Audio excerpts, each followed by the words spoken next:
Mais Paul répondit, « Que faites-vous en pleurant et me brisant le cœur, car je suis prêt non seulement à être lié, mais même à mourir à Jérusalem pour le nom du Seigneur Jésus. » Ainsi, n'ayant pu le persuader, nous nous tîmes tranquilles et nous dîmes, « Que la volonté du Seigneur soit faite. » Quelques jours après, ayant fait nos préparatifs, nous montâmes à Jérusalem, et des disciples de Césarée vinrent aussi avec nous, amenant un certain Mnason de Cypre, ancien disciple chez qui nous devions loger.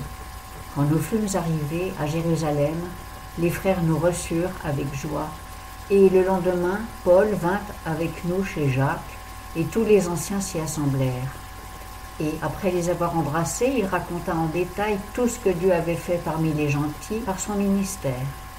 Quant à eux, l'ayant entendu, ils glorifièrent le Seigneur et ils lui dirent, « Frère, tu vois combien il y a de milliers de Juifs qui ont cru, et ils sont tous zélés pour la loi. Or, ils ont été informés que tu enseignes à tous les Juifs qui sont parmi les gentils à renoncer à Moïse en leur disant de ne pas circoncire les enfants et de ne pas se conformer aux coutumes.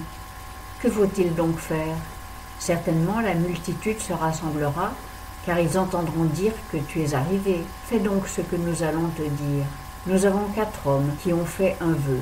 Prends-les avec toi, purifie-toi avec eux et paye leurs dépenses, afin qu'ils puissent se faire raser la tête et que tous sachent qu'il n'est rien de tout ce qu'ils ont entendu dire de toi, mais que tu continues à garder la loi. Quant aux gentils qui ont cru, nous avons décidé et nous leur avons écrit qu'ils ne devaient rien observer de semblable, mais se garder seulement de ce qui est sacrifié aux idoles, du sang de ce qui est étouffé et de la fornication. Alors Paul, ayant pris ces hommes et s'étant purifié avec eux, entra dans le temple le jour suivant, déclarant la durée des jours dans lesquels la purification s'accomplirait et quand l'offrande serait présentée pour chacun d'eux. Et comme les 7 jours allaient être accomplis, les Juifs d'Asie, l'ayant vu dans le temple, émurent toute la multitude et se saisirent de lui, en criant « Hommes israélites, aidez-nous, voici l'homme qui prêche partout et devant tous contre la nation, la loi et ce lieu-ci. Il a même encore amené des Grecs dans le temple et a profané ce saint lieu. » Car ils avaient vu auparavant dans la ville avec lui Trophime d'Éphèse, et ils croyaient que Paul l'avait mené dans le temple. Et toute la ville fut émue, et il y eut un rassemblement du peuple, et ayant saisi Paul, ils le traînèrent hors du temple, et aussitôt les portes furent fermées. Mais comme ils cherchaient à le tuer, le bruit vint au tribun de la cohorte que tout Jérusalem était en trouble. À l'instant, il prit des soldats et des centeniers avec lui, et courut à eux, et voyant le tribun et les soldats, ils cessèrent de battre Paul.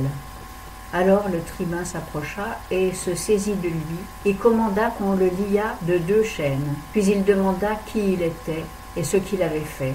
Mais dans la foule, les uns criaient d'une manière et les autres d'une autre, ne pouvant donc rien apprendre de certains à cause du tumulte, il commanda qu'on le menât dans la forteresse. Et quand Paul fut sur les degrés, il dut être porté par les soldats à cause de la violence de la populace, car une foule de peuple le suivait en criant « Fais-le mourir !» Comme Paul était sur le point d'entrer dans la forteresse, il dit au tribun « M'est-il permis de te dire quelque chose ?» Et celui-ci répondit « Tu sais donc le grec ? N'es-tu point cet Égyptien qui, ces jours passés, a excité une sédition et conduit au désert 4000 brigands ?» Paul répondit « Je suis juif de Tarse, citoyen de cette ville célèbre de Cilicie.